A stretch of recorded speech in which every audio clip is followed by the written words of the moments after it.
اللهم صل على محمد وعلى آل محمد كما صليت على إبراهيم وعلى آل إبراهيم إنك حميد مجيد.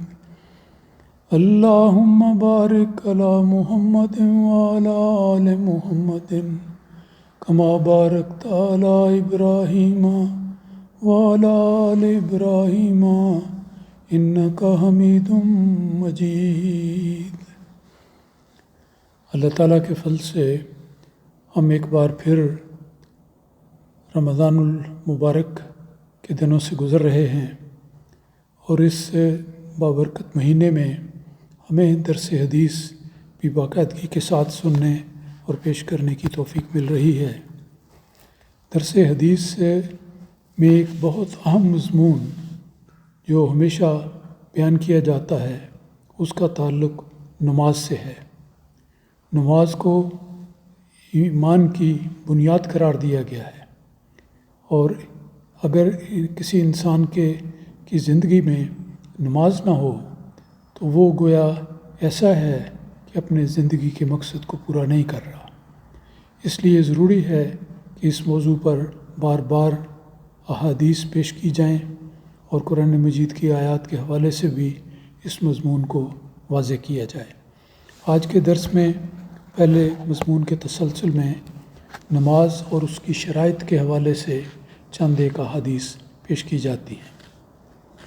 پہلی حدیث یہ ہے کہ عن نبی ایوب الانصاری رضی اللہ عنہ ان رجلا قال یا رسول اللہ اخبرنی بعمل یدخلنی الجنہ ویباعدنی من النار.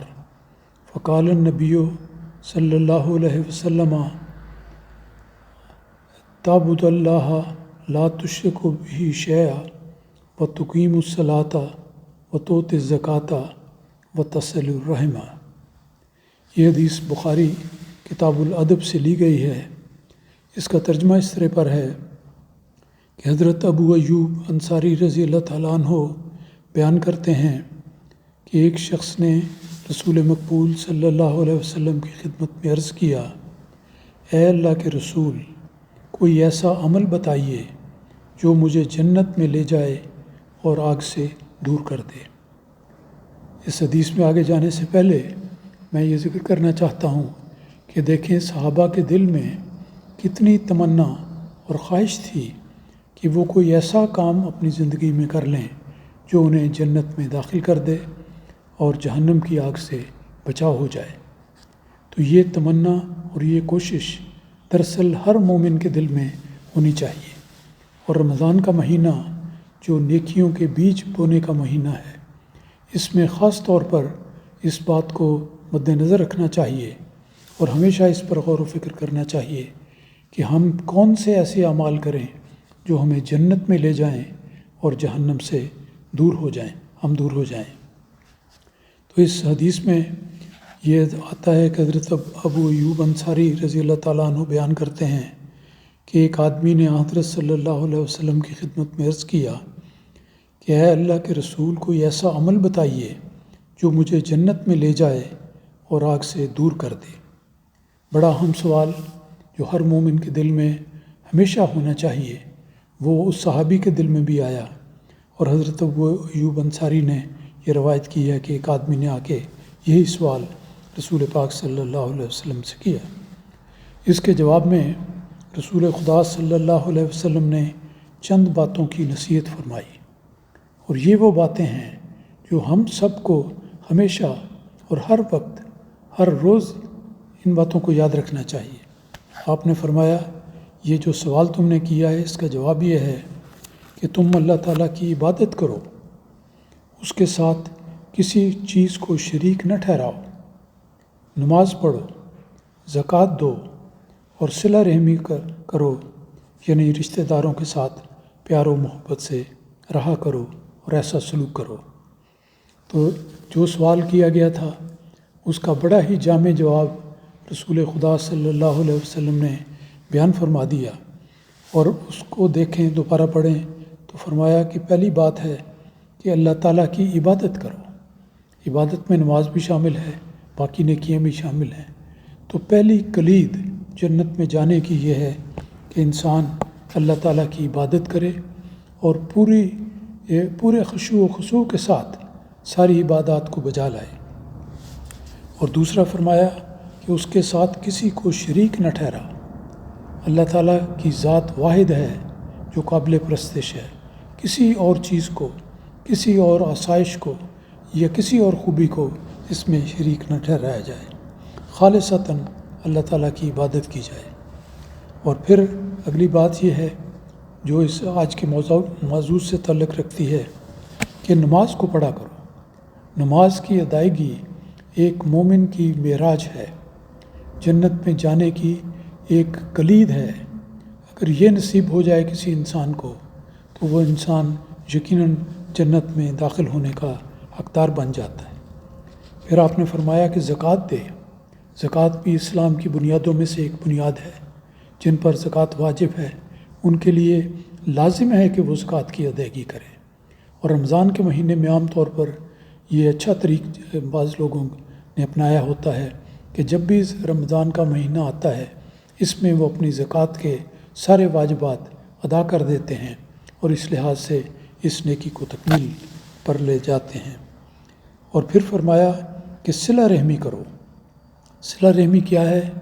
کہ رحمی رشتہ داروں کے ساتھ حسن سلوک کرنا۔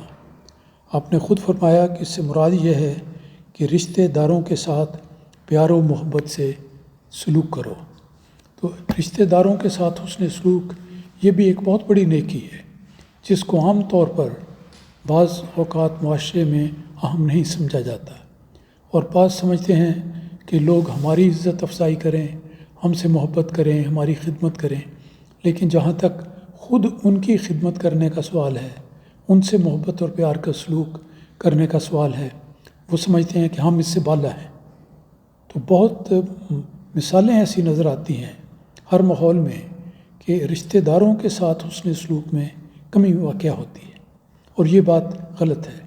اس کے مقابل پر رشتہ داروں کے ساتھ پیار اور محبت کا سلوک کرنا، ان کے حقوق کا ادا کرنا اور ان کے ساتھ ہر ممکن طریق پر عزت افزائی کا اور بہترین سلوک کرنا، یہ ایک اور شرط ہے۔ تو یاد رکھنا چاہیے کہ یہ چند باتیں جو رسول پاک صلی اللہ علیہ وسلم نے بیان فرمائی یہ جنت میں جانے کے وسیلے ہیں، اور ہر وسیلے کو حاصل کرنے کی کوشش کرنی چاہیے۔ مجھے اس موقع پر ہمیشہ ہی یہ گفتگو ہو تو مسیح موعود علیہ الصلوۃ والسلام کا ایک لکھا ہوا فقرہ یاد آتا ہے۔ آپ نے فرمایا ہر ایک راہ نیکی کی اختیار کرو، نہ معلوم تم کس راہ سے قبول کیے جاؤ۔ اتنا پیارا فقرہ ہے کہ خواہش ہوتی ہے کہ یہ فقرہ ہر مومن، ہر سچے احمدی کے دل پر نقش ہو جائے اور ہمیشہ یاد رہے۔ نیکیوں کی اتنی راہیں ہیں کہ ان کا شمار نہیں، اور اچھے سلوک کی اتنی راہیں ہیں کہ جن کا سارا بیان نہیں کیا جا سکتا، لیکن ہر نیکی کو بڑی ہو یا چھوٹی ہو، کسی قسم کی بھی نیکی ہو، اس کو اختیار کرنے کی آپ نے تاکید فرمائی، اور فرمایا نامعلوم تم کس راہ سے قبول کیے جاؤ۔ تو یہ مومن کا مطمع نظر ہونا چاہیے اور اس طرح اس کی زندگی بسر ہونی چاہیے۔ اگلی حدیث آج کے درس میں یہ ہے کہ عن جابر رضی اللہ عنہ قال سمعت رسول اللہ صلی اللہ علیہ وسلم یقول ان بین الرجل و بین الشرک والکفر ترک الصلاۃ۔ یہ مسلم شریف سے لی گئی ہے۔ حضرت جابر رضی اللہ تعالیٰ عنہ بیان کرتے ہیں کہ ایک بار میں نے رسول خدا صلی اللہ علیہ وسلم کو یہ فرماتے ہوئے سنا۔ یہ دیکھیں صحابہ کی کتنی مہربانی ہے اور کتنا بڑا احسان ہے ہم سب پر کہ وہ اٹھتے بیٹھتے رسول پاک صلی اللہ علیہ وسلم کی مجلس میں جو بات ارشاد فرمائی جاتی اس کو توجہ سے سنتے، پھر اس کو محبت سے یاد رکھتے، اور بڑی احتیاط کے ساتھ انہوں نے پھر ائمہ احادیث کے سامنے روایت کی، اور آج ہمارے سامنے یہ رسول پاک صلی اللہ علیہ وسلم کے ارشادات کتابی صورت میں محفوظ ہو چکے ہیں۔ تو یہ ان صحابہ کا بہت بڑا احسان ہے۔ تو حضرت جابر نے یہ روایت کی ہے کہ میں نے ایک بار رسول پاک صلی اللہ علیہ وسلم کو یہ فرماتے ہوئے سنا کہ نماز کو چھوڑنا انسان کو شرک اور کفر کے قریب کر دیتا ہے۔ یہ دیکھیں، ان الفاظ پر غور کریں کہ نماز اگر کوئی انسان نہیں پڑھتا، تارک الصلاۃ ہے۔ حضرت مسیح موعود علیہ الصلوۃ والسلام نے تو یہ فرمایا کہ جو شخص پنجگانہ نماز کا التزام نہیں کرتا، کہ ہر روز 5 نمازیں باقاعدگی کے ساتھ ادا نہیں کرتا، وہ شخص میری جماعت میں سے نہیں ہے۔ تو یہی بات رسول پاک صلی اللہ علیہ وسلم نے بھی فرمائی، اور وہ کہتے ہیں کہ رسول پاک کا ارشاد ہے کہ جو شخص نماز کو چھوڑتا ہے اور انسان کو یہ بات انسان کو شرک اور کفر کے قریب کر دیتی ہے، تو اس سے پتہ لگتا ہے کہ اس کی بڑی اہمیت ہے۔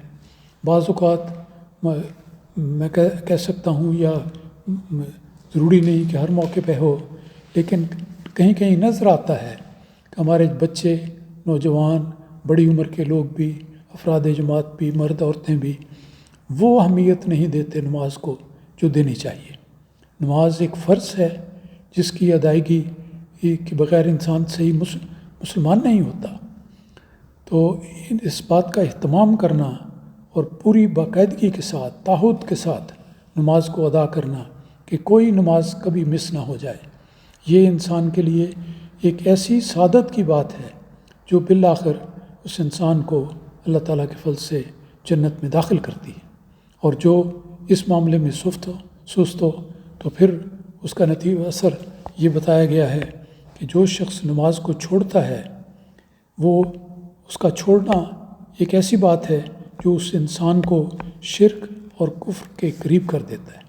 دیکھیں کتنی بڑی یہ سزا ہے اور کتنی بڑی بات ہے جو اس انسان پر وارد ہو جاتی ہے کہ جس نے نمازوں میں سستی کی، وہ گویا شرک کے قریب ہو گیا اور کفر کے قریب ہو گیا۔ پہلے انسان شرک میں جاتا ہے کہ چلو جی، یہ ایک نماز چھوٹ گئی تو کیا ہوا، 2 چھوٹ گئی تو کیا ہوا، میں نے نہ پڑھی تو کیا ہوا۔ یہ باتیں انسان کے ایمان کو اور عمل کو کمزور کرنے والی ہیں۔ تو رسول پاک صلی اللہ علیہ وسلم کا یہ ارشاد یاد رکھنے کے قابل ہے کہ آپ نے یہ فرمایا کہ نماز کو چھوڑنا انسان کو شرک اور کفر کے قریب کر دیتا ہے۔ رمضان کا مہینہ ہے، احباب بڑے اہتمام سے اس مہینے میں نمازوں کی ادائیگی کرتے ہیں۔ میں یہ عرض کرنا چاہتا ہوں کہ اس رمضان کی برکت کو ہمیشہ کے لیے اپنی زندگی کا مقصد اور طریقہ کار بنا لیں۔ زندگی کا کوئی دن ہو، رمضان کا مہینہ ہو یا سال کا کوئی اور مہینہ ہو، ہر روز 5 وقت کی نماز ادا کرنا لازمی ہے، اور یہ ایک سچے احمدی کی نشانی ہے۔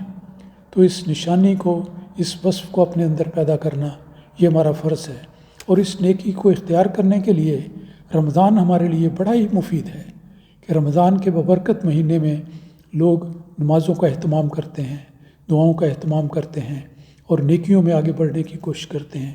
تو یہ ساری باتیں جن کی سب سے ضروری بات نماز کی ادائیگی ہے، 5 وقتہ نماز کا التزام کرنا ہے، اس کی عادت ڈال لیں، ایسی پختہ عادت کہ پھر وہ کبھی بھی نہ آپ کو چھوڑے نہ آپ اس عادت کو چھوڑیں، ہمیشہ نماز کے پابند ہوں۔ اللہ تعالی ہم سب کو رمضان کے مہینے میں یہ بات اپنی زندگیوں کا ایک قطعی اور لازمی نتیجہ بنانے کی توفیق عطا فرمائے، تاکہ ہم اس نیکی کو ہمیشہ کرنے والے ہوں۔ اللہم صلی علی محمد و بارک وسلم۔